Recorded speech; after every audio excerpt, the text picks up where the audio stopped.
क्या? जी। तो ये ये पांचवा तुम। चैप्टर है जी, सपोर्टिंग द टीम परफॉर्मेंस। अब आप यहां हम्म। देखेंगे, ये है जहां आप मॉनिटरिंग एंड कंट्रोल कर रहे हैं। हम्म। जब आप मॉनिटरिंग एंड कंट्रोल करते हैं तो दो तीन चीजें हैं। एक तो आप अपनी टीम को मैनेज भी कर रहे होते हैं, तो वो तमाम सॉफ्ट स्किल्स जो कि हमने एग्जीक्यूशन के दौरान इस्तेमाल किए या प्लानिंग में प्लान किए, वो इस यहां पर भी इस्तेमाल होंगे। तो मतलब यहाँ पे सॉफ्ट स्किल्स का भी इस्तेमाल है, और बहुत सारा आपके टेक्निकल स्किल का भी इस्तेमाल है। मतलब वे ऑफ वर्किंग, काम करना है तो मतलब मॉनिटरिंग एंड कंट्रोल अगर प्रिडिक्टिव होगा तो कैसे होगी, एजाइल होगा तो कैसे होगी। तो मॉनिटरिंग एंड कंट्रोल का तरीका बदलेगा, चेंज रिक्वेस्ट बदलेगी। तो उस हम्म। हिसाब से टीम का रोल है, तो टीम के रोल में सॉफ्ट स्किल्स का इस्तेमाल और जो नेसेसरी टेक्निकल स्किल्स हैं उनका भी। तो वो थोड़ी बहुत बातें जो हैं वो टेक्निकल नेचर की होंगी, और बहुत सी बातें हमारी पावर स्किल्स या सॉफ्ट स्किल्स के हवाले से होंगी। पांच टॉपिक हैं जी इसके अंदर। एक है इम्प्लीमेंट ऑनगोइंग इम्प्रूवमेंट्स। वो कॉन्टिन्यूस इम्प्रूवमेंट की हम बात करते आए हैं। तो अब ऑनगोइंग इम्प्रूवमेंट्स किस तरह से इम्प्लीमेंट करनी है, प्रोडक्टिव में कैसे और एजाइल में कैसे, परफॉर्मेंस को कैसे सपोर्ट करना है, प्रोजेक्ट की प्रोग्रेस को कैसे एवेल्युएट करना है, और how are we going to deal with issues and impediments. खास तौर पे एजाइल में, वैसे भी आप प्रिडिक्टिव में भी देखते हैं इश्यूज को, अपना तरीका है उनका इशू रेजोल्यूशन का और बाकी एस्केलेशन का, लेकिन एजाइल का अपना तरीका है। चेंजेस किस तरह मैनेज होंगी, अगेन वही बात कि प्रिडिक्टिव में चेंज कंट्रोल का एक मैकेनिज्म है, वो अलग तरीका है। और एजाइल में चेंज वैसे ही फ्री है, तो वो किस तरह से अक्कर होती है। कॉन्टिन्यूस चेंज होता रहता है, कॉन्टिन्यूस रिक्वायरमेंट बदलती रहती हैं। तो ये सब चीजें हैं। टोटल 125 के करीब स्लाइडें हैं। आज जितनी हम कर सकते हैं वो करेंगे। बाकी उम्मीद है कि अगली क्लास में हम इसको मुकम्मल कर लेंगे। और 125। जी, 125 स्लाइड है। 125। ओके। अच्छा, ये जहां तक ऑनगोइंग इंप्रूवमेंट्स का ताल्लुक है, तो actually it is referring to the term continuous improvement, जो कि जापानीज वर्ड काइजेन से निकली है। काइजेन का मतलब है, काय का मतलब है कि चेंज, और जेन का मतलब है गुड। मतलब चेंज इज गुड, मतलब चेंज का होना अच्छा है। हमें चेंज को रेजिस्ट नहीं करना चाहिए, बल्कि वेलकम करना चाहिए।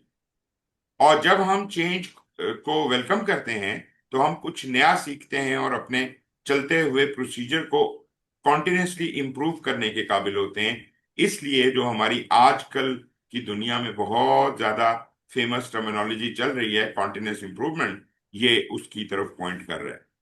आप कुछ भी कर रहे हो, आप क्वालिटी कर रहे हो, आप प्रोजेक्ट कर रहे हो, आप ऑर्गेनाइजेशन चला रहे हो, कुछ भी कर रहे हो, बिजनेस कर रहे हो, continuous improvement is a consistent philosophy. Kaizen कहते हैं इसको, मगर ये है कि वो जापानीज कहते हैं, हम लोग इसको कॉन्टिन्यूस इंप्रूवमेंट कहते हैं। एजाइल में इसका बहुत रोल है, और प्रोडक्टिव में भी है।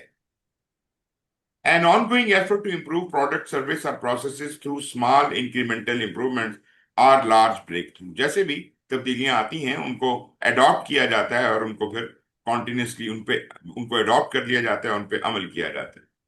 A business strategy developed at the organization level for projects to adopt and use। तो आप एक बाकायदा हमारी, ये असल में कॉन्टिन्यूस इंप्रूवमेंट बिजनेस लेवल का टॉपिक है, लेकिन प्रोजेक्ट पे भी अप्लाई करता है, क्वालिटी पे भी करता है, तमाम एस्पेक्ट्स पे करता है। तो यूं समझिए कि कॉन्टिन्यूस इंप्रूवमेंट ऑर्गेनाइजेशन के हाईएस्ट लेवल से लागू हुई हुई है। उन लोगों को अगर एहसास है कि कॉन्टिन्यूस इंप्रूवमेंट करनी है, तो आपके सारी पॉलिसी में होगा। आपके हर काम, project, program, operation, everything must be continuously improving.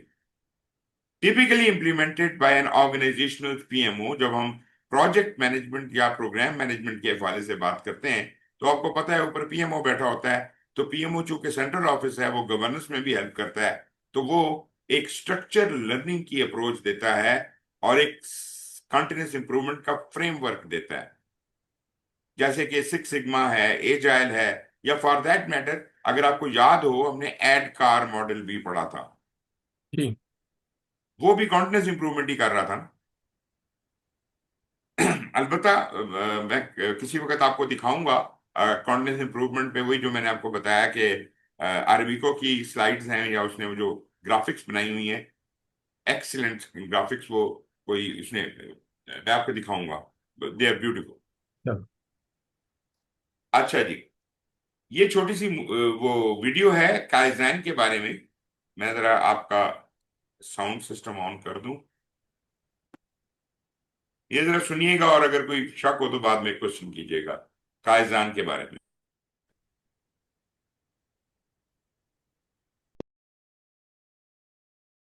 The lean approach to learning is very pragmatic. Lean teams are constantly doing small experiments and analyzing the results. If there's a measurable improvement, the small change is adopted and the team jumps into its next small experiment.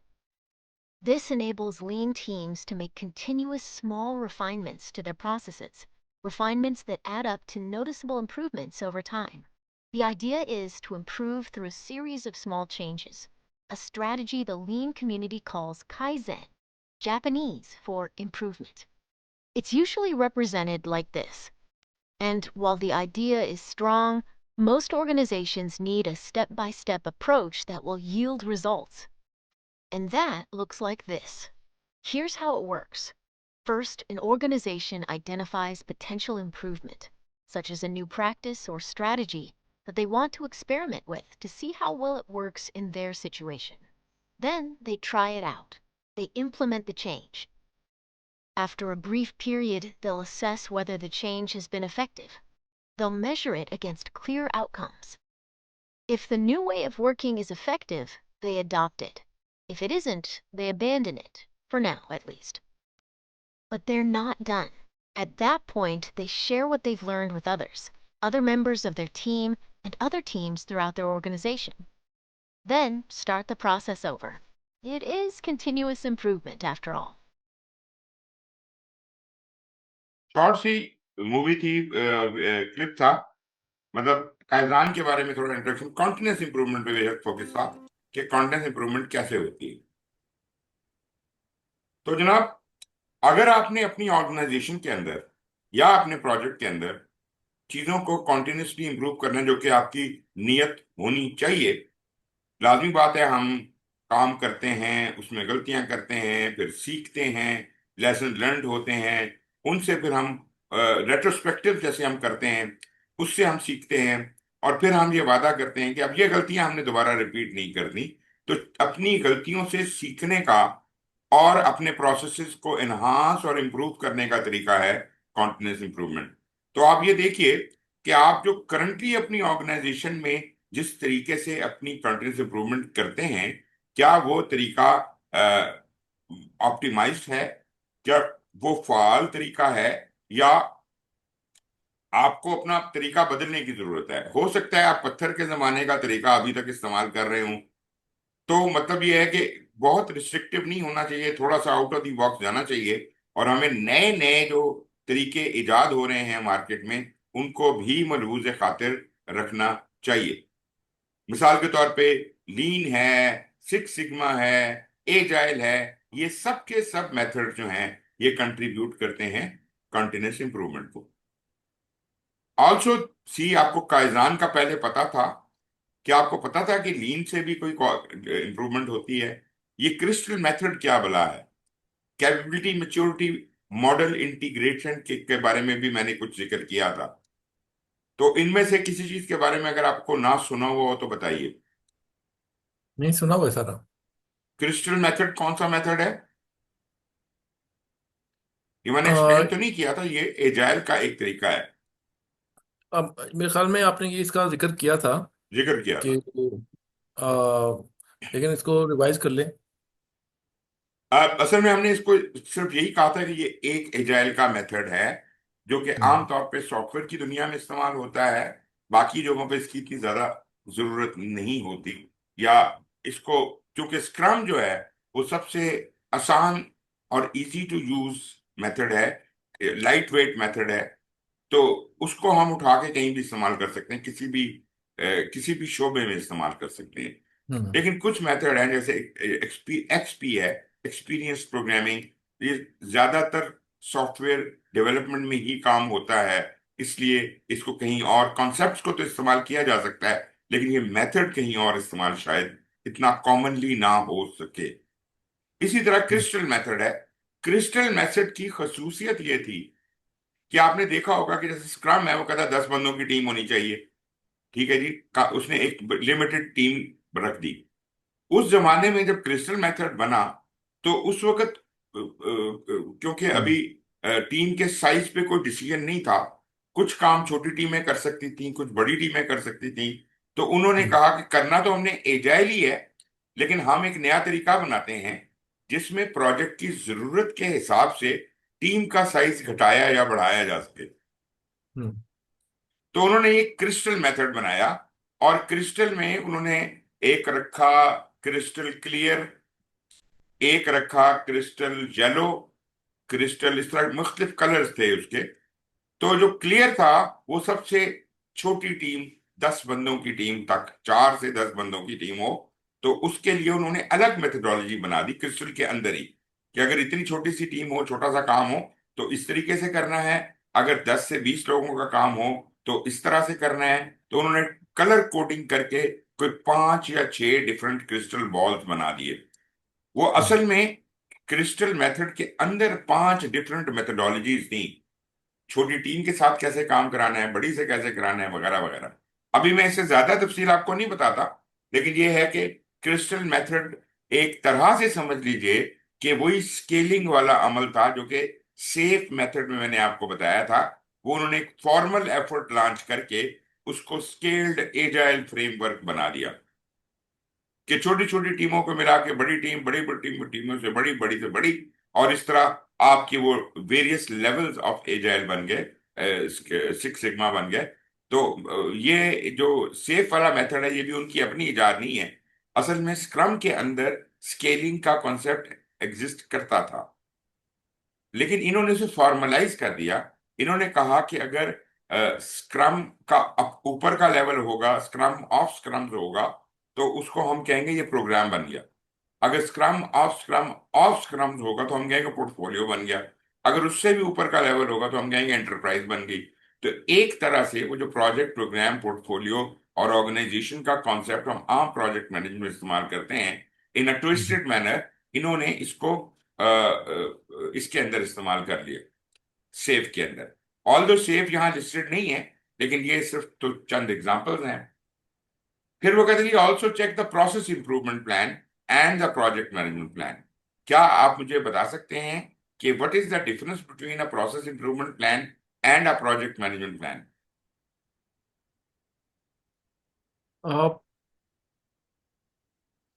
The project management plan is a combination of certain other plans, whereas the process improvement वो उस knowledge area के अंदर की processes के reference में बात कर रहा होता है। लेकिन अभी तक जितने भी आपने मैनेजमेंट प्लान पढ़े हैं उसमें प्रोसेस इंप्रूवमेंट प्लान का तो कहीं जिक्र नहीं आया ना। नहीं आया, लेकिन हमने एक बात की थी प्रोसेस इम्प्रूवमेंट के वो क्या, रेफरेंस में। किस हवाले से की थी?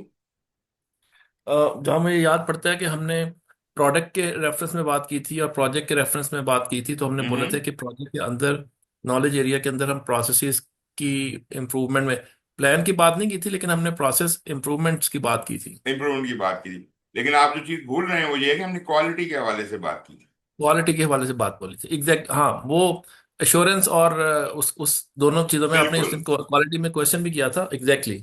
जी जी। तो मैं आपको ये कहूंगा कि क्वालिटी मैनेजमेंट प्लान के अंदर 2 चीजें हैं, एक क्वालिटी एश्योरेंस और एक क्वालिटी कंट्रोल। राइट। ठीक है। तो क्वालिटी एश्योरेंस के लिए अलग तफसीलात होंगी क्वालिटी मैनेजमेंट प्लान के अंदर, और क्वालिटी कंट्रोल के लिए अलग गाइडलाइन होंगी। लेकिन जो क्वालिटी एश्योरेंस के लिए चीजें दी गई हैं, वो प्रोसेसेस डील की। करती हैं प्रोसेस इंप्रूवमेंट से। राइट।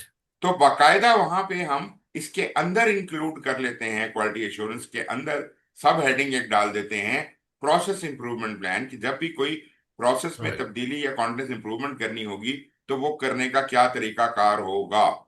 करेक्ट। क्योंकि जब भी प्रोसेस इंप्रूव होगी तो क्वालिटी बेहतर एश्योर हो पाएगी। तो इसका ताल्लुक क्वालिटी एश्योरेंस ही से जाके बनता है। तो राइट।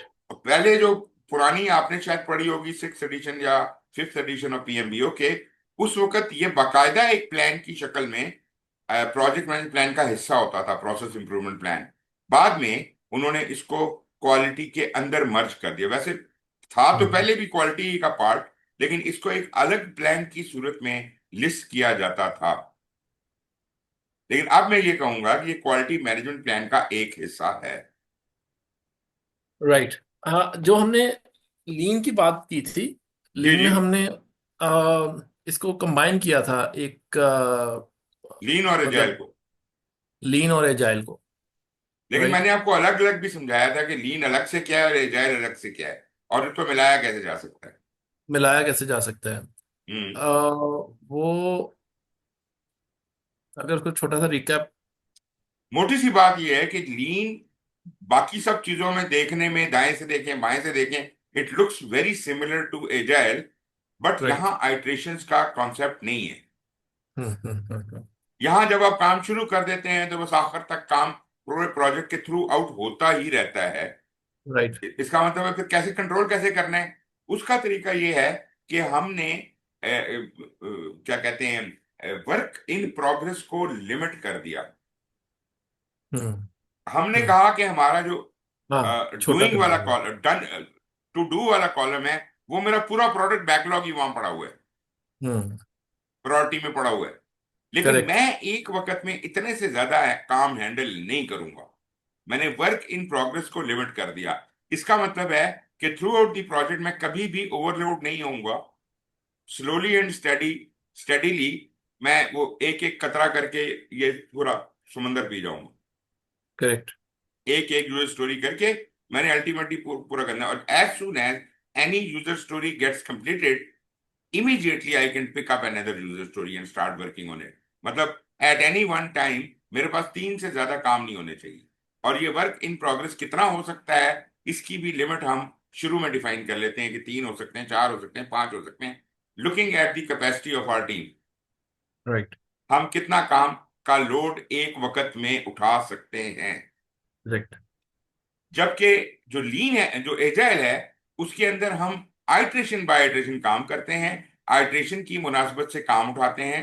वो पूरे 2 हफ्ते के लिए वो काम करते रहते हैं, उसको कंप्लीट करते हैं, या हो सकता है या नहीं हो सकता, लेकिन करते हैं उसे जितना भी हो जाए। और उसके बाद फिर अगली आइट्रेशन में जाते हैं। तो हर आइट्रेशन के बाद हम कुछ चीजें प्रोडक्ट बैकलॉग से उठा के ले आते हैं, और फिर हमारा फोकस आइट्रेशन के ऊपर ही रहता है। अच्छा, लीन और एजाइल को मैरी अप हमने कैसे किया था? हमने कहा कि बुनियादी तौर पे एजाइल की फिलॉसफी पे चलते हैं, आइट्रेशंस पे ही चलते हैं, और लेकिन ये टास्क है। आइट्रेशंस के काम को और ज्यादा एहसन से करने के लिए हम उसका जो टास्क बोर्ड है उसको कैन बैन में कन्वर्ट कर देते हैं। मतलब राइट। उसका दरमियान का कॉलम था डूइंग, तो डूइंग में तो कितने ही काम भले आप उठा ले, 25 काम उठा लें डूइंग में, एक वक्त में 25 काम कर रहे हैं। वो कहता है नहीं, इधर भी आप वर्क इन प्रोग्रेस को लिमिट कर दो अपनी कैपेसिटी के हिसाब से, तो आपका काम लीन भी हो जाएगा और एजाइल भी हो जाएगा। एजाइल तो है ही है ना। तो आप एजाइल के अंदर आप लीन इस्तेमाल कर रहे हैं, तो ये हो गया lean agile, and this is very common method nowadays. आजकल हम ऐसे ही काम करते हैं। राइट। अच्छा जी, कॉन्टिन्यूस इंप्रूवमेंट पे मुझे करवाइएगा कि मैं आपको इसके बारे में और भी चीजें दिखाऊंगा आगे चलकर। जी।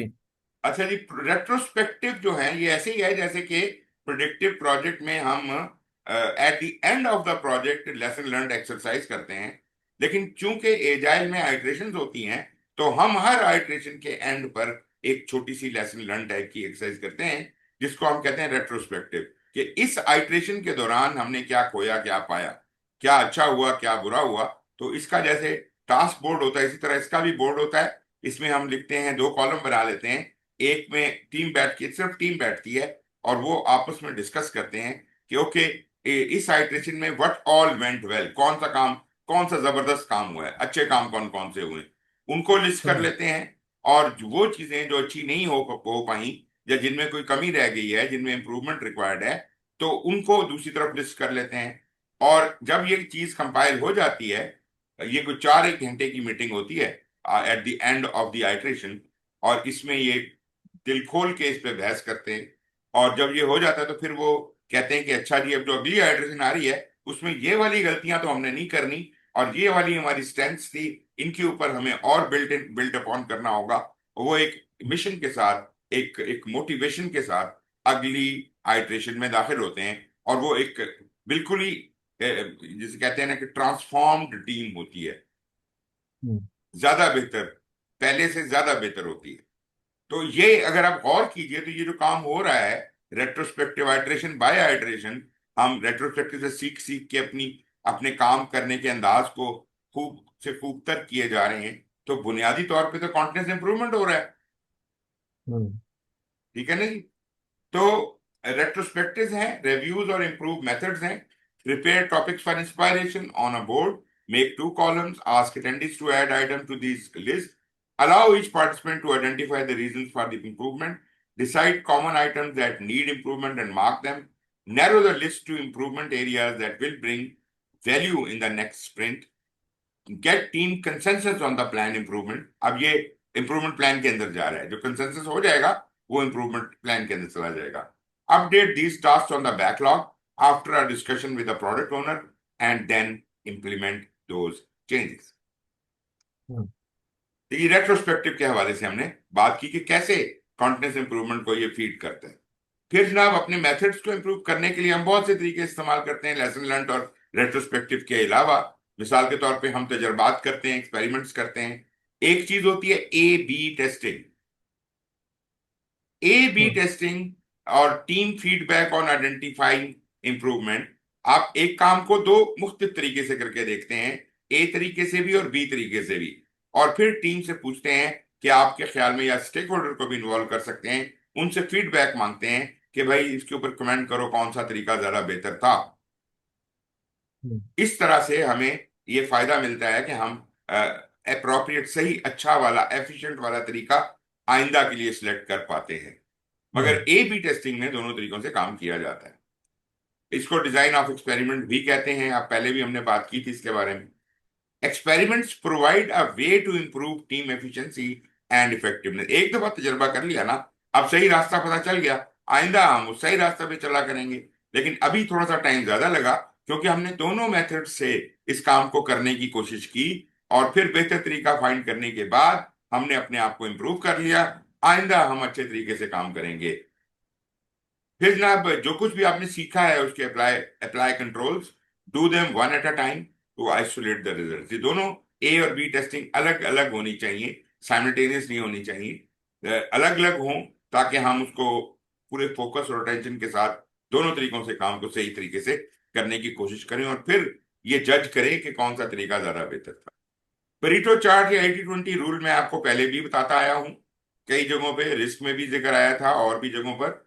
सो ये एक बड़ा अच्छा तरीका है कि अगर मैं उन एरियाज को आइडेंटिफाई कर लूं, सिर्फ उन चंद एरियाज को, उन 20% एरियाज को आइडेंटिफाई कर लूं जिनसे 80% इंप्रूवमेंट आ सकती है, तो मैं परीटो लॉ इस्तेमाल कर रहा हूं, 80-20 रूल इस्तेमाल कर रहा हूं।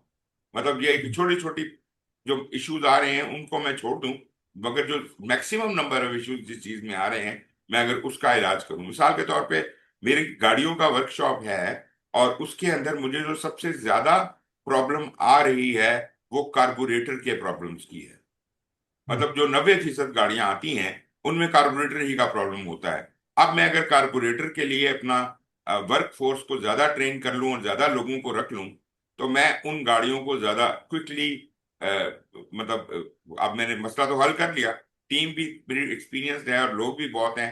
अब वो जो 90% गाड़ियां आएंगी वो फटाफट ठीक होकर वापस जाएंगी और हम माल छापेंगे। बजाय इसके कि जो जो जिसके लिए महीने में कोई एक केस आता है उसके लिए मैंने 10 आदमी रखे हुए, 10 एक्सपर्ट रखे हुए, वो तो हमाकत है, एक ही काफी है। जो प्रॉब्लम ही बहुत काम आती है उसके लिए एक ही काफी है। तो इसका मतलब है कि जो 80% प्रॉब्लम आ रही है उन प्रॉब्लम पे हम ज्यादा फोकस करते हैं और उन पे ज्यादा अटेंशन देते हैं। ये परिटोला है। फिर जनाब अपनी प्रोसेस और स्टैंडर्ड्स को अपडेट करते रहें। ये भी कॉन्टिन्यूस इंप्रूवमेंट का पार्ट है। जैसे हमने कहा कि प्रोसेस इंप्रूवमेंट प्लान होता है आपका, तो उसका बेसिकली मकसद ये होता है कि हमने बना तो दी है प्रोसेस अपने समझ के मुताबिक, अपनी अकल के मुताबिक, this is the best way of doing something, और हमने वो प्रोसेस बना तो दिया है, लेकिन अगर उस प्रोसेस को इससे भी बेहतर करने का कोई तरीका कभी पता चलेगा तो हम उसे अडॉप्ट कर लेंगे। स्टैंडर्ड को ले लीजिए, पीएमबीओ के ने ये स्टैंडर्ड हर 4-5 साल बाद रिवाइज कर देते हैं। क्यों भाई? स्टैंडर्ड क्या वो गलत हो गया पिछले वाला? नहीं, इंप्रूवमेंट आ रही है, दुनिया बदल रही है, उन्हें कॉन्टिन्यूसली इंप्रूव करना है, नए कॉन्सेप्ट को इंट्रोड्यूस करना है, एजाइल को डालना है, हाइब्रिड को डालना है, बहुत सी चीजें, और बहुत चीजों से एम्फेसिस हटाना है। पहले जिस चीजों के ऊपर बहुत एम्फेसिस किया जाता था, मतलब प्रोसेसेस और उनका इनपुट और आउटपुट और अल्लाह कलम, अब वो कहते हैं ये this thing does not matter, we don't mind आप क्या इनपुट लेते हैं क्या आउटपुट लेते हैं, आप बस काम करने की बात करें। हम ज्यादा गहरी बातों की तरफ चलते हैं। मिसाल के तौर पर वो एजाइल के मेथड्स आ गए, हाइब्रिड के बहस आ गई, वेज ऑफ वर्किंग की बात आ गई। तो आपने देखा कि बहुत सी चीजों से पीएमबीओ के ने भी, जो कि एक स्टैंडर्ड है, अपनी अटेंशन डाइवर्ट करके कॉन्टिन्यूसली इंप्रूव किया है। फिर जनाब अगला है lead with an improvement mindset. अच्छा, अब ये जनाब फिर वही बात है कि मैं बार बार, मेरा दिल करता है मैं आपको वो स्लाइड दिखाऊं जहां पे ये सब चीजें दी हुई हैं, तो मैं आपको दिखाता भी हूँ। अच्छा जी, इंप्रूवमेंट माइंडसेट क्या है? अब कंटिन्यूस इंप्रूवमेंट की जो बात हो रही है, मतलब ये है कि लोग आम तौर पे तब्दीली को या कंटिन्यूस इंप्रूवमेंट को जाती तौर पे पसंद नहीं करते, लेकिन किसी भी ऑर्गेनाइजेशन की कामयाबी का रास्ता कंटिन्यूस इंप्रूवमेंट है। इंडिविजुअल्स उसको पसंद नहीं करते क्योंकि उनका स्टेटस क्वो पे कायम रखना चाहते हैं वो हर चीज को, जैसे काम पहले होता था, जैसे हमारे बुजुर्गों ने किया, जैसे हमारे टीचर्स ने पढ़ाया, हम बस वही करेंगे। ये सोच तोड़नी है, बल्कि तबाह बर्बाद करनी है। हमने वक्त के साथ बदलना है, इंप्रूव करना है, नई चीजों को सीखना है, और अपना वे ऑफ वर्किंग बदलते रहना है। तो जनाब इंप्रूवमेंट माइंडसेट कल्टीवेट करने की जरूरत है। स्टेटस कू वाला अगर माइंडसेट होगा आपका, स्टेटस कू वाला, तो आप फिर कभी भी कुछ बदलने के लिए तैयार नहीं होंगे। Improvement status. माइंड के सेट के साथ आप अपने माइंड को ओपन करते हैं, एजुकेशन के लिए नई चीजों को सीखते हैं, और जैसे मैंने आपको पहले भी कॉन्सेप्ट दिया था, फेल फास्ट। फेल फास्ट का कॉन्सेप्ट याद है आपको? जी। वो जो है उसको इनकरेज करता है कि जी fail fast, there is no harm in it, try try again, you will win ultimately.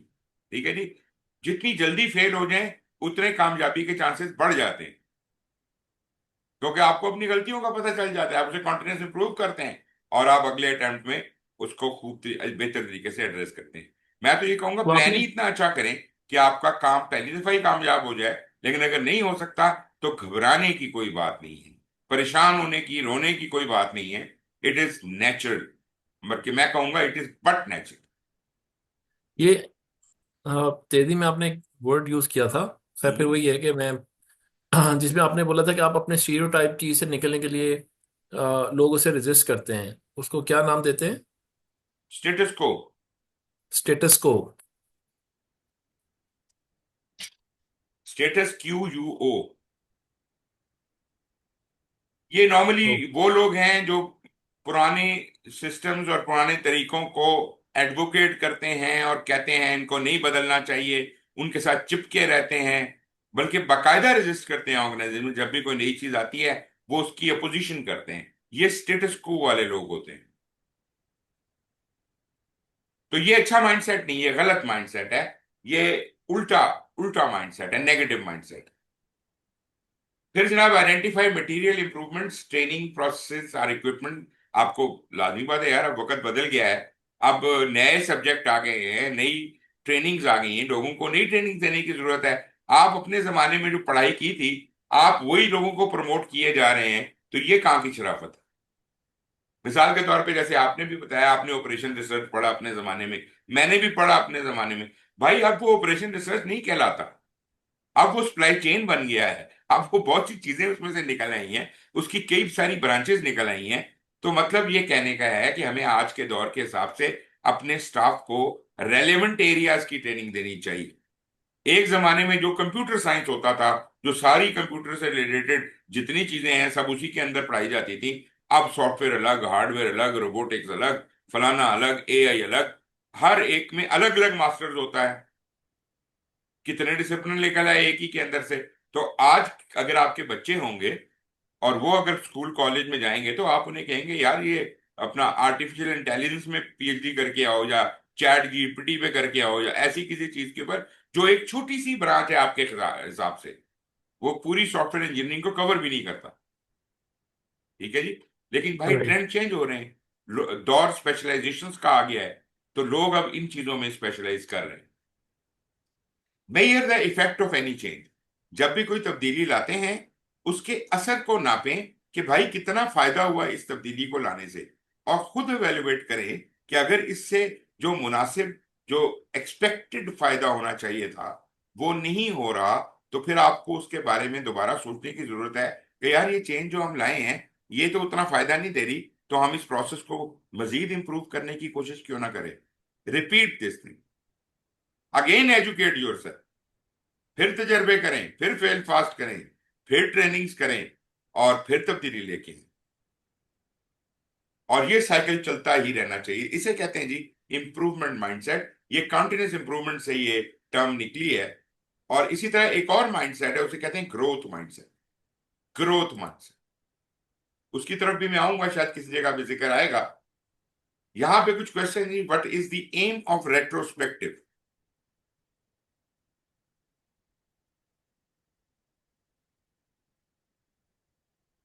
Retrospective का क्या फोकस है? D. To identify who is not helping out on the team. नहीं, no no, delta. To identify, या exactly, बिल्कुल सही कहा आपने। Which two of the following are objectives of running a retrospective?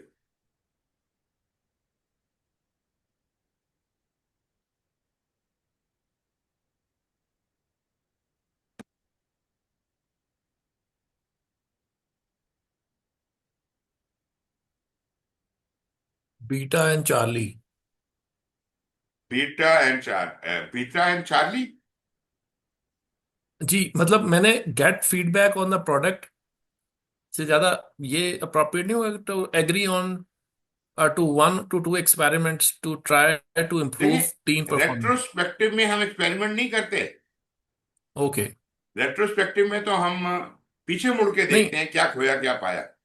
नहीं, मैं वही कह रहा हूँ ना कि हमने उसे उस तमाम लर्निंग से क्या हमने सबक हासिल किया, वो क्या एक्सपेरिमेंट सबक नहीं है। हासिल किया। वो लर्निंग में जो ओके। हो गया सो हो गया। मेरे पास तो फिर चॉइस बी, नहीं थी कि ऐसे कर लें या ऐसे कर लें। तो बी डी है। बी और डी है, वो बी और सी है। मुझे ऐसा लगा एग्री टू कि वन और two experiments to try to improve team performance. Get feedback on the product. Okay, get feedback on the product तो हम अपनी टीम से थोड़ी एंड लेते हैं, रेट्रोस्पेक्टिव में थोड़ी करते हैं। वो तो हाँ, मैं आती है कस्टमर से। लेकिन मैं फिर मतलब दिमाग में ये था gate feedback on the customer on the product. जब एजाइल में चल रही है तो हम्म। एजाइल में आपको फीडबैक भी तो साथ साथ आता ही आता है ना, तो हम नहीं, लेकिन रेट्रोस्पेक्टिव तो। दो किस्म के फीडबैक हैं। एक फीडबैक वो है जब मैं कस्टमर को वो चीज दिखाता हूँ, मतलब डेमो डिमॉन्स्ट्रेट करता हूँ। अपना जब वो मीटिंग होती है हमारी, डेमो होता है, स्प्रिंट रिव्यू। स्प्रिंट हम्म। रिव्यू में हम उसे देते हैं, वो हमें फीडबैक देता है, वो हम्म। प्रोडक्ट के हवाले से फीडबैक देता है। ये जो हम्म। Get feedback on the product है वो वहां से आती है। यहां पर कारकर्दगी के ऊपर टीम के साथ गुफ्तगू हो रही है, तो ये गेट जनरेट इनसाइट तो ठीक है। हम्म। सी वाला जो है वो मैं थोड़ा कंफ्यूज था, मगर मैंने इसका लास्ट पार्ट नहीं पढ़ा था। Try to improve team performance, क्योंकि टीम मैंने परफॉर्मेंस पे फोकस्ड है। इ- तो हाँ, इसलिए इसके बारे में हम यहाँ बैठ के तजर्बा कर सकते हैं, यार ऐसे अब कर लें या वैसे कर लें। यही मैं भी ये कह रहा था ना कि आपको वो एक्सपेर मतलब उससे डिस्कशन के साथ आपने मल्टीपल एक मतलब रेट्रोस्पेक्टिव करके आया, दूसरा है, बट खैर ठीक है, वेरी क्लियर। बिल्कुल। अच्छा जी, इससे पिछले कि मैं अगले टॉपिक पे जाऊं, मैं चाहूंगा कि मैं आपको थोड़ा सा विजिट कराऊं वो जो चीजें हैं जो कॉन्टिन्यूस इंप्रूवमेंट और इन चीजों से रिलेटेड है। क्विकली अच्छा, मैं आपको दिखाता हूं। मुझे एक एक बात ये पूछनी है जी जी। कि नॉलेज एरिया वाइज हम्म। हमारे पास कोई ग्लॉसरी है? मतलब ठीक है, मैं अपने पास जो मेरे जितने भी लेक्चर्स हैं जो मैं लिखता जा रहा था, मैं वो पॉइंट्स ग्लॉसरी टाइप बना रहा ओके। टू रिवाइज करने के लिए। कोई इस तरह की कोई चीज अवेलेबल है कि जो मतलब हम स्कोप उठा लें, हाँ स्कोप के हाँ, 10 एक मेजर किताब पॉइंट्स है, हैं। एक किताब है, पीएमआई की स्टैंडर्ड्स है ना जैसे, तो उसका हम्म। नाम है पीएम पीएमआई लेक्सिकॉन, लेक्सिकॉन उसका नाम है, LEXICON। जब आप मेंबर होते हैं तो आपको वो डाउनलोड कर लें। उसमें प्रोजेक्ट मैनेजमेंट के सारे स्टैंडर्ड्स में जो जो टर्मिनोलॉजी इस्तेमाल हुई हुई है, कॉमन भी हुई है, कुछ अलग अलग भी हुई है, उन सब की ग्लॉसरी वो एक किताब में, अच्छा। क्या? PMI lex lexicon. Lexi LEXICON। हाँ, और ये अगर आप कहेंगे तो मैं आपको दे भी दूंगा। मुझे कल बैठ के मैंने अपनी वो किताब जो उठा के देख रहा था ना, अच्छा। तो मेरे पास ये है कि हाँ, कॉन्सेप्ट के अंदर वो तमाम मैं हम इस हवाले से पुराने लोग हैं कि वो लिख के एक वो जिस तरह माइंड मैप वाला था ना, मैं जी इस जी। तरह से वो ग्लॉसरी अपने हाथ से बना लेना चाहता हूँ, फिर वो दिमाग में नक्श हो जाता है। एनी हाउ, ठीक है। अच्छा, ये आपको स्क्रीन नजर आ रही है? मुझे सपोर्ट परफॉर्मेंस, हाँ अब आई है। ये देखिए जी, ये बहुत ही कमाल की चीज है। इसने एरम अमीको ने बनाई है, सर्जियो अमीको ने। ये अभी मैं आपको अलग अलग भी दिखाता हूँ, लेकिन ये पूरा मैप है। वो कहता है कि building a culture of continuous improvement में ये सब कुछ करना पड़ता है। 1 2 3 4 5 6 7 8। अब यहां से शुरू, एम्प्लॉय एम्पावरमेंट है, नॉलेज मैनेजमेंट है, परफॉर्मेंस सिस्टम्स है, working together, leadership commitment, strategic alignment, work, smart work system और टैलेंट डेवलपमेंट। फिर एक एक को खोलता है। एम्प्लॉय जो एम्पावरमेंट में उसमें क्या है, मैं आपको दिखाता हूं। ये तो ओवरऑल पिक्चर होगी ना, बड़ी वाली। हम्म। और बल्कि यहां तक किया है कि उसको उसको भी मजीद उसने ब्रेक डाउन किया है। मिसाल के तौर पर एम्प्लॉय एम्पावरमेंट में कहता है शिफ्ट डिसीजन मेकिंग डाउनवर्ड। मेरा मतलब है एक ही चार्ट काफी है वैसे तो आपके लिए, कॉन्टेंट हम्म। इंप्रूवमेंट को समझने के लिए। लेकिन आप और उसको ट्रिक डाउन अगर करना चाहते हैं तो मैं अगले चार्ट पे जाऊंगा, तो एम्प्लॉय एम्पावरमेंट का आ जाएगा पूरा। सॉरी, ये कॉन्टिन्यूस, सॉरी नहीं, ये एक्चुअली ये दो डायग्राम है एक जैसे बने हुए। एक थोड़ा कलर डिफरेंट था, ये वही डायग्राम है, यही वाला डायग्राम, ये दोबारा आ गया। हम्म। लेकिन अभी इसमें थोड़ा उसने नया कलरिंग डाली है, नई ग्राफिक डाली है, तो वो दोनों ही नहीं, हैं इसमें, ये वर्जन 2 है। एरियाज भी डिफरेंट, थोड़े थोड़े नाम शायद चेंज करनी है नहीं अगर नहीं, पीछे सेम पे है, आए सेम ना। है, सेम है। नहीं, एक अगर चेंज पीछे है, थोड़ा डिफरेंस है। क्या? अब यहाँ पे कैपेबिलिटी डेवलपमेंट है, वहां पे उसने स्किल की बात कर दी, हाँ वर्ड हाँ चेंज कर दी है। हाँ, ठीक है। ठीक है। उसने रिवाइज किया है उसको, बिल्कुल सही। ये एक ये चेंज है। राइट। एम्प्लॉय एम्पावरमेंट वही है, नॉलेज और मैनेजमेंट वही या है, मीट्रिक इंसेंटिव। और मैट्रिक्स एंड इन ये इंसेंटिव्स, परफॉर्मेंस परफॉर्मेंस। आर्किटेक्चर बन गया। हाँ, तो यहाँ पे उसने उसे इंसेंटिव के नाम दे जी दिया जी आगे। जी, ये उसने रिवाइज किया है जी। बट एनीवेज, आगे चलते हैं। ये ये है जी डेली ऑपरेशंस। अब वो डेली हम्म। ऑपरेशंस के अंदर क्या क्या चीजें हैं, वो कहते हैं जी आइडियाज बोर्ड होगा, डेली स्टैंड अप मीटिंग्स होंगी, क्रॉस फंक्शन, फलाना फलाना फलाना। 1 2 3 4 5 6 7 8 9, 10 चीजें उसने डिस्कस की। और ना सिर्फ डिस्कस की, उनके अंदर के पॉइंट्स भी लिखे हुए हैं। ये खाली डेली ऑपरेशंस की बात हो रही है, ये खाली हम्म। एम्प्लॉय एम्पावरमेंट की बात हो रही है। ये भी एम्प्लॉय एम्पावरमेंट ये अमेंडेड फॉर्म में आ गया। फिर जनाब, ये देखिए नॉलेज मैनेजमेंट, ये नया वाला था, ये पुराने वाला है। ये लीडरशिप कमिटमेंट, नई वाली पुरानी वाली। परफॉर्मेंस सिस्टम, इसका नया वाला वर्जन नहीं है मेरे पास। स्मार्ट वर्क सिस्टम का नया वर्जन अभी तक नहीं आया। स्ट्रेटेजिक अलाइनमेंट नया वर्जन है, और ये पुराना वर्जन है। ये टैलेंट डेवलपमेंट ये नया वर्जन है, ये पुराना वर्जन है। वर्किंग टुगेदर का अभी नया वर्जन नहीं आया, वगैरह। खैर, ये और भी चीजें हैं, मैं आपको डायरेक्टली जंप करके आगे ले जाता हूं। और अभी हमने क्या चीज पढ़ी थी इधर? एक मिनट रुकिएगा जरा। कॉन्टिन्यूस इम्प्रूवमेंट की। कॉन्डस इम्प्रूवमेंट, पता नहीं भाई क्या चीज थी मेरे जहन में, जो मैं स्लाइडों में जरा चेक कर हमने लूं कहा था कि कुछ उसका। स्लाइड दिखाऊंगा। और हाँ जी, हाँ जी, बिल्कुल। ग्रोथ ग्रोथ के मुकाबले हवाले से कुछ था। हम्म। मेरा मतलब है हर टॉपिक जो है ना, इसके अंदर कहीं ना कहीं कवर्ड है। मतलब कायजान मैं आपको ले जाता हूँ, कायजान के ऊपर वो भी इसमें है। तो जो अच्छा खैर, वर्ड मुझे जल्दी से, मेरा प्रैग्मेटिक। ख्याल है क्विकली इसको ठीक ये है। करने दें। आप सिर्फ एक नजर देखते रहे, मैं आपके साथ शेयर कर लूंगा ये सारी चीजें। ठीक है। 8 company culture killers, advance strategies, ये मैंने अभी आपको दिखाई थी स्लाइड। ये भी जी। दिखाया है, ये भी दिखाया है। ये क्या चीजें आपके कंट्रोल में, क्या चीजें आपके कंट्रोल से बाहर हैं, ये भी वही चीज है। ये कारपोरेट सिस्टम, ये चेंज मैनेजमेंट के बारे में है। Critical path, critical thinking, making decisions, decision trees, design thinking, creativity का आजकल का नया फैशन है ये। नया तरीका है design thinking, solve real human needs, iterative creative process, team driven experiments. इसके बेनिफिट ये हैं, मेथोडोलॉजी, एग्जांपल वगैरह वगैरह वगैरह। क्रिटिकल थिंकिंग की भी चीजें अलग से सब पढ़ेंगे, क्रिटिकल थिंकिंग वाली। थोड़ी एक स्लाइड है क्रिटिकल थिंकिंग, इधर पीछे आई थी ना अभी। नहीं, ये वो थी। मैं उससे पूछ रहा हूँ कि इससे आगे अब काफी ये, कुछ है। मतलब इसका कोर्स कोई ऐसा है, who what where when why? जी को बिल्कुल है, मेरा ख्याल है बिल्कुल है, बिल्कुल है। मैं थोड़ा देख के आपको बता दूंगा, लेकिन इधर इधर काफी मटेरियल अवेलेबल है इसके बारे में।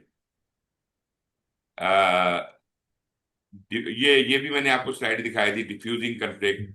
अच्छा वो मैं एक बात, वो डीमैक की बात की थी ना मैंने एक जगह पर, डीमैक जी जी सीरीज जी। की। डीमैक जी की, जी। ये यूके का मेथड है, ठीक है। अ, राइट। तो ये मेथड जो है, मैंने कहा था कि एक और भी मेथड होता है। ये तो होता है पुराने सिस्टम को इम्प्रूव करने के लिए। नया सिस्टम बनाने के लिए जो मेथड है, उसका नाम है डीएमएडीवी। इसका या मतलब है आपने दोनों? Design measure analyze design, sorry, design define measure analyze design and verify. और जो डीमैक है, उसके अंदर क्या है? डिफाइन है, किधर गया? हाँ, ये डिफाइन है, मेजर है, एनालाइज है, तीन चीजें वही हैं। लेकिन चूंकि ये पहले से सिस्टम एग्जिस्ट करता है, तो उसको इंप्रूव करना होता है और कंट्रोल करना होता है। वो एबी ये। पे खत्म होता है, ये आईसी पे होता है। ये आपके नॉलेज के लिए, क्योंकि इसका आईटी से रिलेशन है। ये आईटी से रिलेटेड मेथड्स हैं दोनों, हम्म। डीएमएडीबी और डीएमएआईसी। ये जनाब उनका अलग अलग, एक एक जो डीमैक के पांचों स्लाइडें हैं, ये हैं। ये डीमैक का पूरा बिग पिक्चर है। ये DMAIC define measure analyse improve and control. तो मतलब एक बहुत ज्यादा तफसील में चीजें मिल जाती हैं। अब ये देखिए, ये देखिए, ये जरा एडवर्ड डी बोनो साहब, ये एडवर्ड डी बोनो है, ठीक है जी। ये अच्छी अच्छी किताबें, ये सारी किताबें एडवर्ड डी बोनो की है, सारी की सारी। हम्म। 80 से ज्यादा किताबें लिखी हैं इस बंदे ने अपनी जिंदगी में। 90 साल की उम्र में मरा है। हम्म। Efficiency, productivity, emotional intelligence, what is it and how to improve it, क्योंकि ये हम पहले पढ़ चुके हैं। मगर ये है कि ये चीजें तस्वीरों के तो ये साथ और स्लाइड, ग्राफिक्स ये के साथ स्लाइड और मुझे ज्यादा शेयर मजा आता कीजिएगा, है। आज शेयर कीजिएगा। बिल्कुल बिल्कुल। ये benefits of emotional intelligence, 3 steps of building emotional intelligence, dos and don'ts. फिर ये ultimate one pager for the leaders. ये देखिए ये क्या बना हुआ है, ये वही चीज जो हमने पढ़ी थी। Self awareness, self management, social awareness और रिलेशनशिप मैनेजमेंट। ठीक है जी, वो तकरीबन समराइज कर देता है हर चीज को। खैर, बहुत सी चीजें इमोशनल इंटेलिजेंस के ऊपर दी हुई हैं। अच्छा, ये बहुत मजेदार मेथड्स हैं। ये देखिए आइजन होवर मैट्रिक, ये हमने पढ़ा नहीं है, लेकिन ये है कि ये चीजें ये एक स्लाइड है सिर्फ। थोड़ा एक दफा बंदा अपने तौर पे इसे देख ले, तो उसे पता चल जाएगा यार ये कोई चीज होती है और इसको कैसे इस्तेमाल करते हैं। हम्म। तो इन ग्राफिक्स से ये बड़ा फायदा, मैंने सारे मेथड जितने मैं फाइंड कर सकता था, वो मैंने यहाँ पर लिस्ट डाउन करा दिए। ये एक मेथड होता है फॉल्ट, अपना fault failure mode effect analysis. इसका तरीकेकार पूरा है। ये है जी फेलियर मोड इफेक्ट एनालिसिस। ये उसने फेलियर मोड का चार्ट बनाया हुआ है। फेलियर क्या है, क्या पोटेंशियल क्या है चीज में, मोड उसका क्या है, टाइप्स क्या है, इफेक्ट क्या होगा और उसका एनालिसिस क्या है। ये बाकायदा हम जब भी कोई प्रॉब्लम आती है तो उसका FMEA करते हैं। हाँ। फिश बोन डायग्राम पढ़ा था हमने, उसका मैं पोस्टमार्टम एग्जैक्टली पूरा किया हुआ है ये इसने यहाँ पे। यही मतलब जिस तरह अब ये आ गया ना, इसी हाँ, तरह से ये फिशबोन है, इसमें इशिकावा भी आ गया, इसके अंदर फिर कैनबैन भी है। सभी कुछ है तकरीबन। अच्छा ये देखें, हाँ ये मैं आपको बता रहा था, फिक्स माइंडसेट और ग्रोथ माइंडसेट में क्या फर्क होता है। हम्म। ये डायग्राम बड़ा सिंपल सा है मगर सब बात क्लियर हो जाती है। Flow charts, power of flow chart, Gantt chart, gemba, kaizen, muda, 5S system, ये कितने सारे सिस्टम है। ये गेम्बा, काइजान की एक नई फॉर्म है गेम्बा। ये उस गेम्बा के अंदर ये सारा कुछ इस्तेमाल होता है। ये जी मेथड है, गेम्बा है, काइजान है, पोका योग है जुंका है, 5S है, जुडोका है, कैनबैन है। सारे जापानी मेथड इधर लिखे हुए हैं और उनके डायग्राम भी हैं, उनके नाम भी लिखे हुए हैं। मेरा मतलब है आइडिया तो हो जाए ना बंदे को, जो नहीं भी कभी चीज हम्म। पढ़ी, तो कम से कम पता हो कि दुनिया में ऐसी कोई चीज है, और अगर दिल करे तो उस पर बंदा और एक्सप्लोर कर ले। अच्छा जी, गेट द थिंग्स डन, कैसे चीजों कोई भी काम करना हो तो उसके लिए किन चीजों का ख्याल रखना चाहिए। फिर ये जनाब स्मार्ट ऑब्जेक्टिव तो सुने होंगे, स्मार्ट गोल्स। वो कहते हैं जी। और भी किस्में हैं इसकी, clear goals, hard goals, whoop model, OKR, ये सब के सब गोल सेटिंग के लिए इस्तेमाल होते हैं। ग्रो कोचिंग मॉडल, आपने जब कोचिंग करनी है तो आपने ना गोल रखना है, रियलिटी देखनी है, ऑप्शन देखनी है, और लोगों की विल बिल्ड करनी है।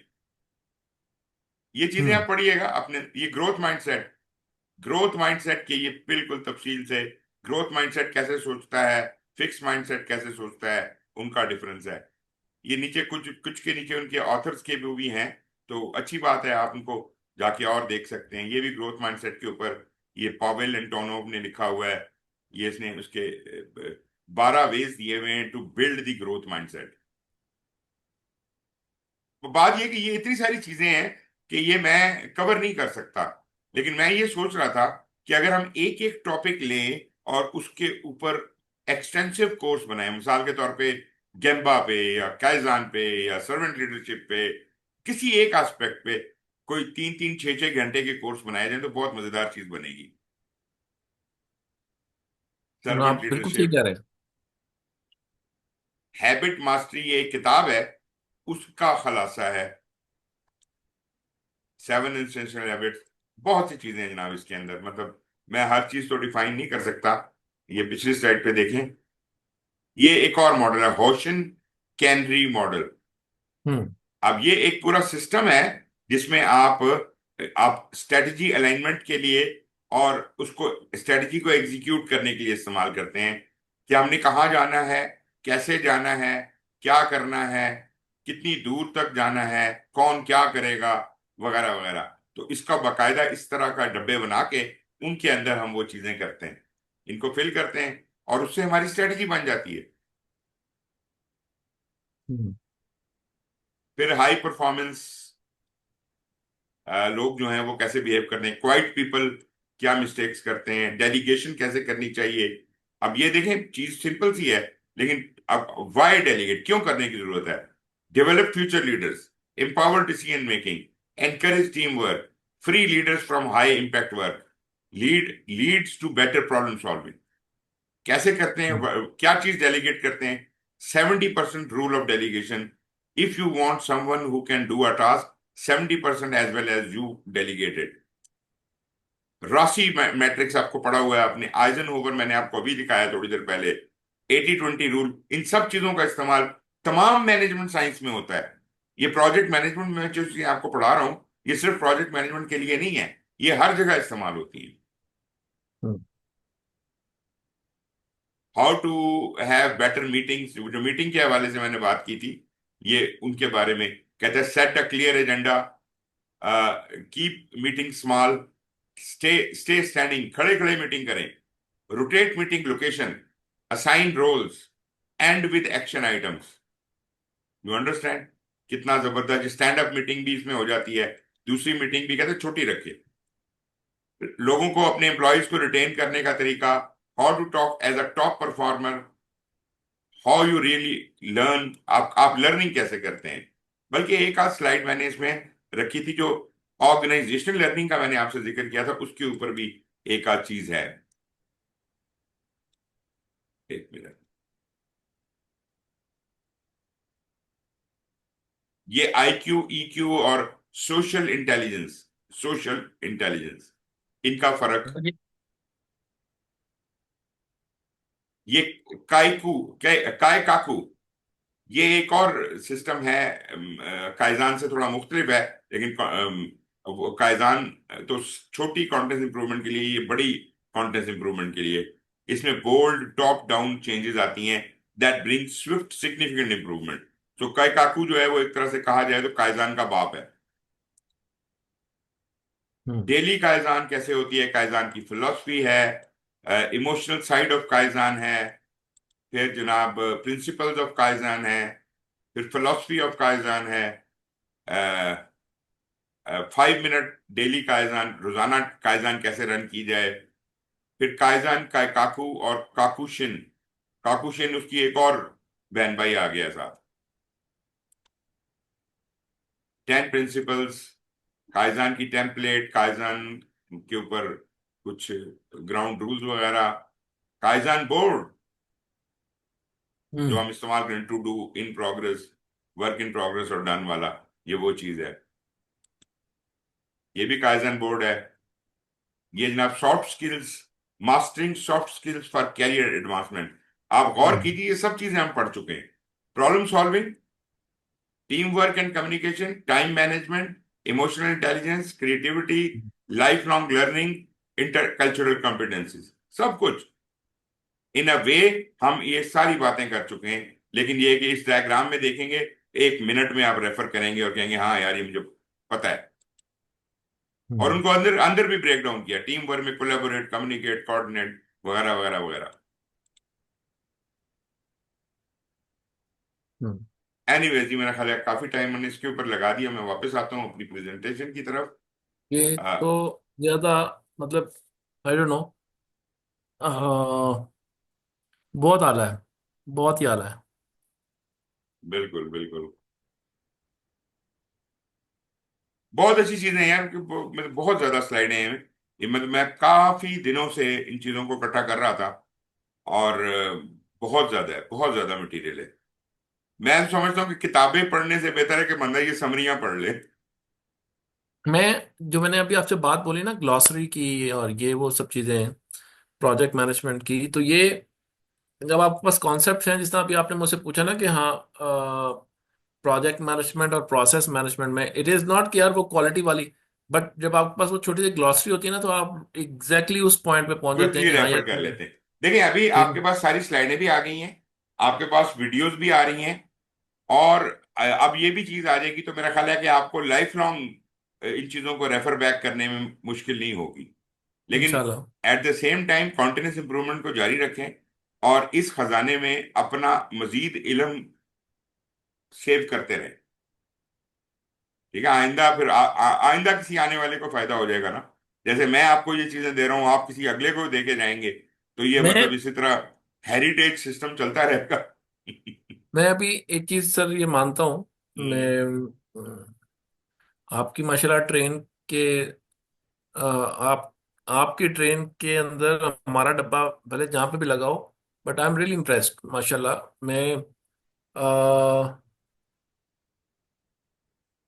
मैं एक बंदे का जिक्र करना चाहता हूँ, उनका नाम था मोहम्मद इदरीस, जो अच्छा जी। मेरे यूपीएल में मैनेजर थे।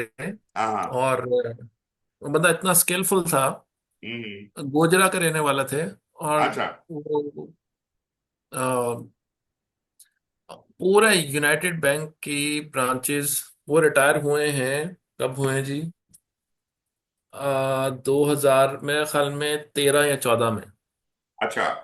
वो बंदा इतना स्किलफुल था, लेकिन मैं पाकिस्तान के अंदर बैठे हुए कि जितने यूनाइटेड बैंक लिमिटेड के सर्वर्स थे जी जी। थ्रू आउट द कंट्री, सही। उनमें ऑपरेटिंग सिस्टम एक लिनक्स चलता था।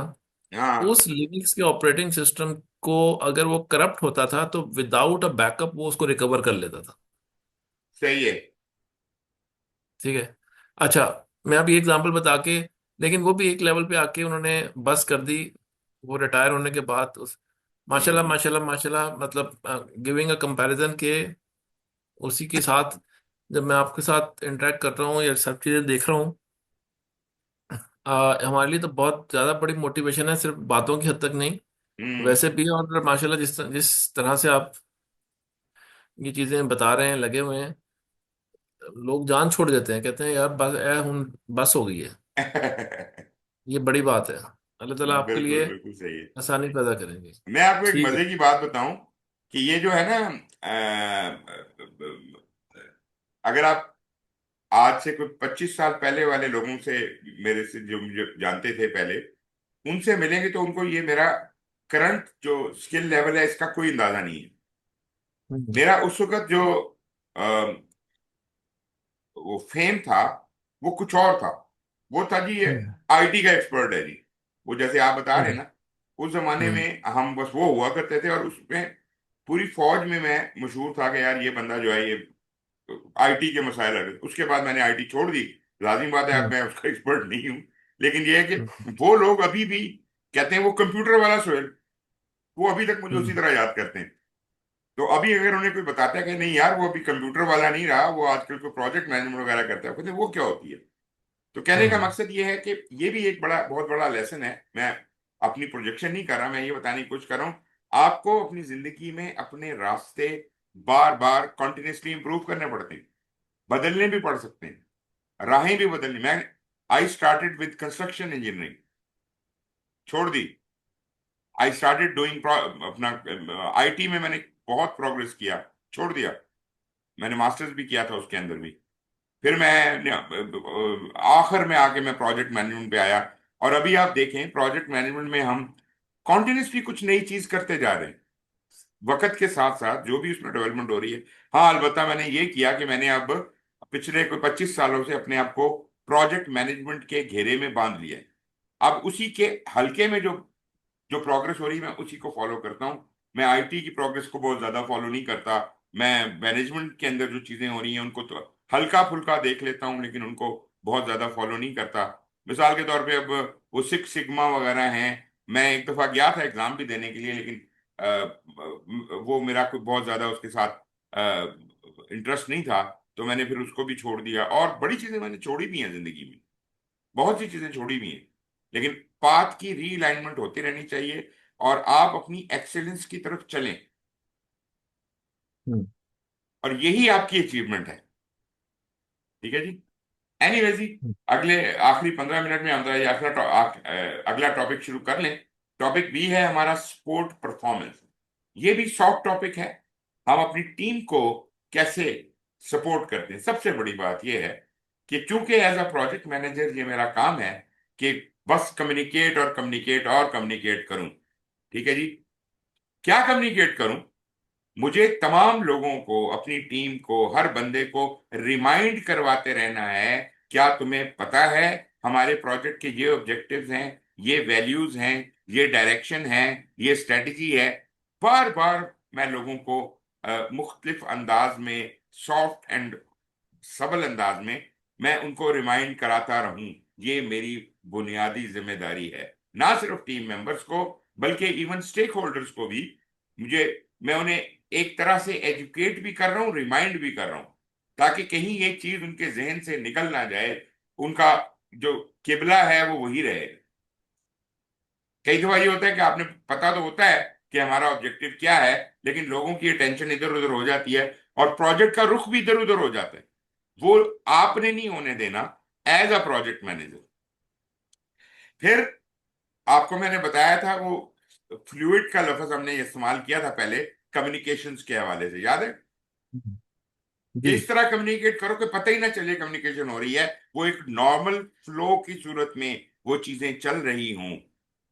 तो अब वो कह रहा है कि नॉलेज शेयरिंग भी फ्लूइड होनी चाहिए। जो आप इल्म बांट रहे हैं, गुफ्तगू कर रहे हैं, वो मुसलसल पानी की तरह बहता हुआ, मुसलसल और बिल्कुल सबल होनी चाहिए। जैसे पानी जब बहता है तो उसकी एक खास बड़ी पुरस्कून सी आवाज आती है, मगर वो बह रहा होता। ठीक है ना जी? तो आपने फ्लूइडिटी उसके अंदर कायम रखनी है, continued healthy dynamic on the team, welcome new team members और उन्हें रीलाइन करें फॉर्मिंग स्टॉर्मिंग नॉर्मिंग वाले चक्कर में, focus the team on delivering the value. मतलब आपने उनका किबला सीधा रखना है बस। As a leader this is your job, उनका हम्म। किबला सीधा रखना है। बाकी उन्होंने क्या करना है उसको डेलीगेट करें, let them do their job, उसमें उनको माइक्रो मैनेज ना करें। हम्म। अच्छा जी, manage the objective tolerances and threshold. अब आप ये चार्ट आप पहले भी देख चुके हैं। हमने कहा कि जैसे प्रॉब्लम बढ़ती है और अथॉरिटी बढ़ती है तो हम प्रोजेक्ट टीम जो है वो एजाइल वो प्रिडिक्टिव की रेंज से बाहर निकलना आती है। अगर with in the authority with in problem अपने काबू में है तो हम प्रिडिक्टिव से कर सकते हैं, लेकिन जैसे जैसे चीजें बढ़ती हैं तो हमारी फिर अथॉरिटी नहीं रहती और हमें अदर स्टेक होल्डर से या रिस्पॉन्सिबल स्टेक होल्डर से परमिशंस लेनी पड़ती हैं।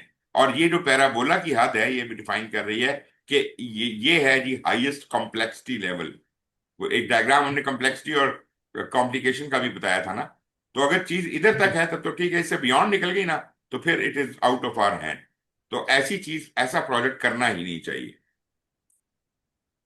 फिर जनाब प्रोजेक्ट मैनेजर्स रोल जो है, एक सेंट्रलाइज मॉडल जो कि प्रिडिक्टिव टाइप का मॉडल है, वो सेंट्रलाइज मॉडल है प्रिडिक्टिव। वो कहते हैं जी एक तो ड्यू डेट्स को देखें और उनको अलाइन रखें। लाजमी बात है कि प्रिडिक्टिव प्रोजेक्ट में तो एक वो गैन चार्ट बना हुआ है, टाइमलाइन डिसाइडेड है, इवन डेट्स का पता है कब कौन सा काम कब तक होना चाहिए। हम्म। लोगों को काम करने दें, उनको इतनी तो पावर दें, लेकिन सख्ती के साथ उन्हें पाबंदी करवाइए ड्यू डेट्स की, डिलीवरेबल्स की, लाइफ साइकिल पे चलने की और बेनिफिट रियलाइजेशन प्लान पे अमल करने की पूरी पाबंदी करवाइए एज अ हम्म। प्रिडिक्टिव प्रोजेक्ट मैनेजर, क्योंकि यू आर कमांडर। फिर उन सबको project management plan readily available करें। मतलब हर बंदा प्रोजेक्ट मैनेजमेंट प्लान के इंग्रेडिएंट से वाकिफ हो और अपना रेलेवेंट पोर्शन उसके मुताबिक अमल कर रहा हो। ऐसा ना हो हम्म। कि कोई अपनी ही 1.5 इंच की मस्जिद बना के बैठा हुआ है और जो प्लान में लिखा हुआ है उसके मुताबिक काम नहीं कर रहा, क्योंकि एग्जीक्यूशन के दौरान हमने आपको यह बताया था कि एग्जीक्यूशन का मतलब है कि प्लान के एन मुताबिक काम करना, खुद से नहीं कोई नवा ड्रामा आप बना सकते। ensures creation and use of appropriate knowledge to and from the project। जो नॉलेज प्रोजेक्ट के अंदर से जनरेट हो रहा है, जो हम सीख रहे हैं, उसको आर्काइव में भेजें और जो आर्काइव में पड़ा है उससे सबक हासिल करके अपने मैकेनिज्म को इंप्रूव करें। हम्म। Manage project performance and change to project activities. अब क्योंकि ये प्रोडक्टिव प्रोजेक्ट है, हम प्रोजेक्ट की परफॉर्मेंस को देखते हुए तब्दीलियां सजेस्ट करेंगे, रिक्वेस्ट करेंगे, वो अप्रूव होके आएंगी और फिर हम उनकी अमेंडमेंट करेंगे। जब बेस लाइनें चेंज होंगी तो फिर हम अमेंड करेंगे कि जनाब ये प्रोजेक्ट प्लान अब अमेंड हो गया, बेस लाइनें अब अमेंड हो गई हैं, ठीक है जी, लेकिन वो चेंज रिक्वेस्ट के बगैर नहीं हो सकती। मेक्स इंटीग्रेटेड डिसीजन एंड की changes that impact the project. जब आप कोई फैसला लेते हैं चेंज के बारे में तो वो एक एरिया का फैसला नहीं होता। अगर स्कोप में कोई तब्दीली है तो उसका असर टाइम पे, कॉस्ट पे, बाकी तमाम नॉलेज एरियाज के ऊपर जाएगा। तो इंटीग्रेटेड डिसीजन होना चाहिए। ये खाली कोई एक कोने का डिसीजन नहीं है कि जी टाइम में ये इतने दिन जमा कर दो। जमा करने से और भी चीजों पे असर पड़ेगा, पैसे पे भी असर पड़ेगा, रिसोर्सेज पे भी असर पड़ेगा। तो वो इंटीग्रेटेड डिसीजन होना चाहिए और उसका असर जो है वो तमाम रेलेवेंट एरियाज तक जाए। राइट। फिर जनाब measure and monitor the progress and take appropriate action. ये पहली बात है कि मेजर करें और देखें कि प्रोग्रेस क्या होनी चाहिए थी, क्या है, और अगर आगे या पीछे है तो फिर उसको दुरुस्त करने के लिए कोई एक्शन लेने की जरूरत है। हो सकता है चेंज रिक्वेस्ट करनी पड़े, हो सकता है कोई हिदायत देनी पड़े। फिर collect analyze and communicate project information to relevant stakeholder. वही कम्युनिकेशन का रोल तो हमारा है ही एज अ प्रोजेक्ट मैनेजर। तमाम स्टेक होल्डर्स को मुत्तला रखना क्या हो रहा है प्रोजेक्ट में, बिल्कुल ट्रांसपेरेंटली। मैंने ये कहा था कि आपने कोई चीज किसी से नहीं छुपानी, आपने हम्म। ट्रांसपेरेंट रखना है सिस्टम। हमने 1.5 इंच की मस्जिदें बनाई है, हर बंदे ने अपने अपने सीक्रेट रखे हुए हैं, जिसकी वजह से जो सिक्योरिटी होनी चाहिए वो तो होती नहीं है। और ये हम्म। बेवकूफाना किस्म की चीजें, मतलब हम अपना ये डिपार्टमेंट सीक्रेट है जी हम किसी को नहीं बताएंगे, क्यों नहीं बताओगे भाई? तुम लोगों का कोई ड्रामा है यहाँ पे? कहीं कानून में लिखा हुआ है कि ये चीज जो हम्म। है ये सीक्रेट है? जो चीज सीक्रेट है वो कंपनी के लेवल पे है, और वो है, उसके लिए हम साइन करवाते हैं नॉन डिस्क्लोजर एग्रीमेंट। अगर ये 5 आदमियों की टीम एक चीज पे काम कर रही है जो कंपनी का सीक्रेट है, तो उनसे लिखवा लिया जाता है कि इस टॉपिक के बारे में आप किसी और बाहर के बंदे से कोई डिस्कशन नहीं कर सकते, नहीं तो कानूनी कार्रवाई कार्रवाई भी की जा सकती है। हम्म। इसके अलावा जिसके बारे में एनडीए साइन नहीं हुआ हुआ, आप खुल के ट्रांसपेरेंट करें उनको, उन चीजों को मतलब स्टेक होल्डर्स से गुफ्तगू करें, उन्हें बताएं, उन्हें अपडेट करें। इससे आपको ट्रस्ट मिलेगा, कॉन्फिडेंस भी मिलेगा। हम्म। ensures completion of all project work and formally close each phase, क्योंकि आप फेज बाय फेज काम कर रहे हैं, हर फेज एक छोटे से प्रोजेक्ट की तरह है, तो उसका बाकायदा क्लोजिंग करें। पूरा होगा initiation, planning, execution, monitoring and control and closing. फिर अगला फेज शुरू होगा, उसकी इनिशिएशन हो जाएगी, एंड सो ऑन। अगर कोई कॉन्ट्रैक्ट्स हैं, आपने ठेके दिए हुए हैं, आउटसोर्स किया हुआ है, तो उनका भी इसी तरीके के साथ पूरी उनकी कंप्लीशन तक उन्हें पहुंचाएं, और अल्टीमेटली पूरे प्रोजेक्ट को ओवरऑल उसकी कंप्लीशन तक पहुंचाएं। हम्म। Manage phase transitions when necessary. अगर एक फेज से दूसरी फेज में जाना है, तो आपको पता है फेज गेट का कॉन्सेप्ट था, आपको राइट। बाकायदा परमिशन चाहिए होती थी कि जी आप इस गेट से अब पास हो सकते हैं और अगला फेज शुरू कर सकते हैं। तो उसको कहते हैं फेज ट्रांजिशंस। जहां जहां फेज ट्रांजिशन के ऊपर पाबंदियां हैं, उन पाबंदियों को फॉलो करें और उनके मुताबिक चलें। और याद कीजिए ये कि ये जितने काम आपको यहां बताए हैं मैंने, ये प्रोजेक्ट प्रोडिक्टिव प्रोजेक्ट में ये प्रोजेक्ट मैनेजर के जाती काम है। इनमें से कोई भी काम वो किसी को डेलीगेट नहीं कर सकता। इसके अलावा जितना भी कुछ है वो करे डेलीगेट। कम्युनिकेशन इसका जाती काम है, प्रोग्रेस मेजरमेंट इसका जाती काम है, तो ये सब चीजें इसके जाती काम है। प्रोजेक्ट मैनेजर इन चीजों को डेलीगेट नहीं कर सकता इन अ सेंट्रलाइज मॉडल। इसके हम्म। अलावा बाकी जो वर्किंग हो रही है वो सब की सब डेलीगेट होती है। वो प्रोजेक्ट मैनेजर किसी में भी इन्वॉल्व नहीं होता, सवाए मॉनिटरिंग प्रोग्रेस के। वो काम में इन्वॉल्व नहीं होता, माइक्रो मैनेज नहीं करता, उनको तंग नहीं करता, उन्हें अपना काम करने देता है। हम्म। अच्छा जी, ये आपके सामने कुछ रोल हैं, प्रोजेक्ट मैनेजर है, टीम है, स्क्रम मास्टर है, और प्रोडक्ट ओनर है। ये इन सेंटेंसेस में फिल इन दी ब्लैंक्स कीजिएगा। In this hybrid project, the dash oversees the project management plan integration. कौन करता है जी? हाइब्रिड प्रोजेक्ट में इंटीग्रेशन को कौन देखता है? Product owner. वो एजाइल में देखता है। अच्छा वो लेकिन हाइब्रिड के अंदर तो हमारा निचले स्क्रम लेवल पे एजाइल मास्टर। है ना, ये प्रोजेक्ट हाँ। प्लान तो ऊपर के लेवल पे है ना। ये बात समझ आई है? जी जी जी, बिल्कुल आई है। इन इन एजाइल तो इन नीचे हो दिस। रहा है ना, ऊपर राइट। तो प्रोजेक्ट प्लान ही बन रहा है तो टॉप पे। फिर प्रोजेक्ट मैनेजर ही है। प्रोजेक्ट मैनेजर है, और फिर कहते हैं जी but delegates control of detailed product planning and delivery to. ये हाइब्रिड है। प्रोडक्ट के हवाले से चीजें किसको देगा? प्रोडक्ट ओनर को। Very good. अच्छा, dash focuses on building a cross functional team, a collaborative decision making environment and ensuring the team can respond to changes. ये कौन करेगा? स्क्रम। ये भी प्रोजेक्ट मैनेजर ही करेगा। अच्छा सॉरी। नहीं ऊपर अब लेकिन ऊपर लेवल पे कोलैबोरेटिव, बात हो रही है। अच्छा प्रोजेक्ट ऊपर प्रोजेक्ट मैनेजर है, ठीक है। अच्छा, फिर है जी process role of dash helps the team to understand the agile mindset and use scrum processes. ये कौन है? ये तो the process role of scrum master. ठीक हो गया। Helps. To develop the SLC, ये जो प्रोजेक्ट है आपका अपना शॉपे लाइफस्टाइल सेंटर वाला product, the dash is the local domain expert. कौन है जी लोकल डोमेन एक्सपर्ट?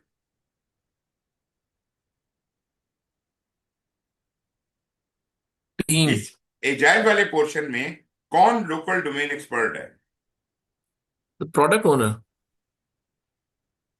टीम होती है भाई। Team is a generalizing specialist, अपने अपने अब काम के माहिर। मैंने मैं बोला है टीम, मैंने कहा पहले कि ये कि मैंने कहा शायद टीम बोल रहा था मैंने, आई अच्छा, सेड इट दैट टीम। मैं वैसे फिर भाई जी भाई हाँ। जगह ही इतनी थी कि टीम ही लिखा जा सकता था यहाँ। नहीं हो सकता है कि शायद नहीं, टीम है, ये। टीम है। Okay. that plans how to do the work and that dash looks after value creation. Value creation कौन देखता है?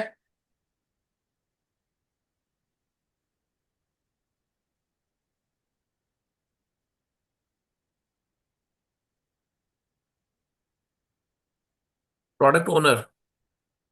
बिल्कुल सही है जी, वो उसका काम है। जी। बिल्कुल ठीक हो गया जी। लेकिन ये जो दो चीजें हैं, जी जी ठीक है, बिल्कुल सही है। ये जो आपने बोला ना कि ऊपर वाले हाइब्रिड के अंदर जो है वो हमारा प्रोजेक्ट मैनेजर ही होता है, मतलब मेन। जी जी। ठीक है। अच्छा जी, अब ये आखिरी स्लाइड ये कर लेते हैं, ऑप्टिमाइज कम्युनिकेशन। कहते हैं जब रेट्रोस्पेक्टिव रन करते हैं ना एजाइल के अंदर, तो दरअसल वो हमारा कम्युनिकेशन का अड्डा है, गुफ्तगू है। हम बैठे हुए हैं और हम देख रहे हैं यार और अच्छा कैसे कर सकते हैं काम। तो हम्म। ये रेट्रोस्पेक्टिव दरअसल हमारे एक तो कॉन्टेंट इंप्रूवमेंट के काम आते हैं, और दूसरा हमारे बहुत ज्यादा इस डिस्कशन की वजह से हम बहुत कुछ लर्न करते हैं आइंदा के लिए। Communicate in both group and face to face setting, specially important for remote और वर्चुअल टीम्स। तो मतलब हम्म। ये कि अगर तो आपकी टीम जो है वो एक जगह बैठी हुई है फेस टू फेस, बहुत अच्छी बात है, वो तो आला है। लेकिन अगर नहीं भी है और आप लोग कहीं रिमोटली अवेलेबल हैं, मतलब मुख्तलिफ मुल्कों में बैठे हुए हैं और एजाइल टीम ऐसे काम कर रही है, तो उसमें भी हमने बात काफी की थी कि फिर हम ऐसे टूल्स इस्तेमाल करते हैं जो मेकअप कर सकें उस गैप को। हम ऐसे टूल्स इस्तेमाल करते हैं जिसमें वीडियो भी नजर आ रही है, बाकी चीजें भी हैं, और मतलब जितना ज्यादा इफेक्टिव बनाया जा सके। लेकिन having said that we do understand कि फेस टू फेस का कोई मुकाबला नहीं है। हम्म। अगर टीम एक ही कमरे में एक ही टेबल के गिर्द बैठी हो, तो जो गुफ्तगू वहां होगी वो ऑनलाइन नहीं हो सकती। ठीक है जी। Right. Make communication positive and regular with internal and external team members and stakeholders. एक तो कम्युनिकेट कंटिन्यूसली एंड रेगुलरली,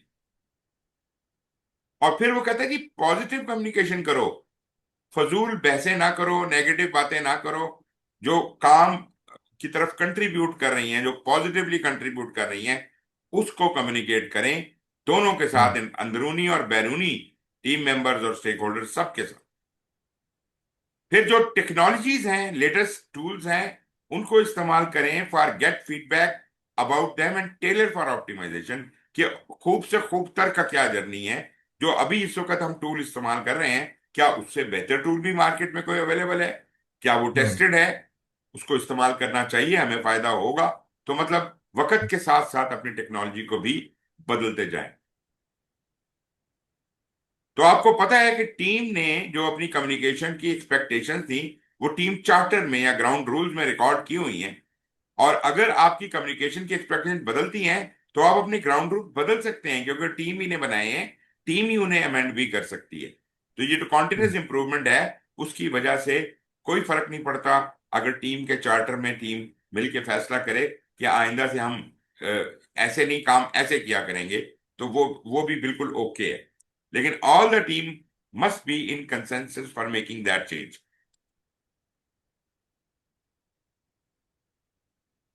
अच्छा, मैं जरा देख लूँ ये कितनी है स्लाइडें इसकी, काफी हैं अभी। चलिए ठीक है। तो इस कम्युनिकेशन वाली स्लाइड जो हमने अभी की है, इस ये है जी 20वां नंबर। कल फिर राइट। हम 21वें नंबर से आगे शुरू करते हैं। एग्जैक्टली हमारी 100 स्लाइड रह गई हैं। Right. Any question you want to ask? Sir एक चीज है, जी जी। ये जो टीम का जो चार्टर क्रिएट करने वाला है, क्या? इसमें कोई से भी, मतलब इसमें जो जितनी भी सारी चेंजेस हैं, जी जी। टीम तो उसे मैनेज खुद तो खुद कर रही होती है, बट उसको लुक आफ्टर कौन करता है कि यार ये चेंजेस वाकई ही रिक्वायर्ड हैं कि नहीं है? देखें, टीम का चार्टर एजाइल के अंदर तो पूरा एजाइल की टीम के अपने कंट्रोल में होता है। जी वही बिल्कुल बनाते सही हैं, है। वही फॉलो करते हैं, वही चेंज करते हैं, किसी जी से बिल्कुल सही परमिशन है। नहीं लेने की जरूरत। अगर प्रोडिक्टिव प्रोजेक्ट है, तो चूंकि वहां बॉस प्रोजेक्ट मैनेजर बैठा है, तो प्रोजेक्ट मैनेजर की सवाबदीद है कि वो ये चार्टर बनाए, टीम का चार्टर, प्रोजेक्ट चार्टर की बात नहीं कर रहा, टीम का हम्म। चार्टर या ग्राउंड रूल स्टैब्लिश करे और टीम हम्म। को कन्वेंस करे। वैसे वो ना भी करे कन्वेंस, हुक्म दे दे कि यही फॉलो होगा, तो वो करना पड़ेगा मजबूरी में। लेकिन बेहतर ऐसा तरीका यही है कि टीम की मर्जी से वो उन चीजों को डिजाइन करे और फिर टीम हम्म। को बताए कि भाई ये है तुम्हारा चार्टर, अब के बाद तुम लोगों ने इसको फॉलो करना है। और even in a predictive environment कोई चेंज रिक्वेस्ट रिक्वायर्ड नहीं होती टीम चार्टर या ग्राउंड रूल्स में कोई तब्दीलियां करने के लिए। सिर्फ प्रोजेक्ट मैनेजर से ब्लेसिंग लेनी है, स्पॉन्सर के पास भी नहीं जाना। राइट। तो ये अंदरूनी मामला है, ये टीम चार्टर अंदरूनी मामला है। जो प्रोजेक्ट चार्टर है वो बड़ी चीज है, वो तो स्पॉन्सर नहीं बनाया था ना, तो अगर उसमें कोई हम्म। तब्दीली होगी तो फिर हम तो उसी के पास जाएंगे। अच्छा, ये बात तो बिल्कुल क्लियर होगी। ये मुझे बुक से मुझे शेयर कीजिएगा, जो पीएमआई की लेक्सिकॉन लेक्सिकॉन। लेक्सिकॉन, मैं आपको इधर लिख देता हूं, फिर मैं बाद में आपको 1 मिनट रुकें जरा, मैं हो सकता है आपको भी।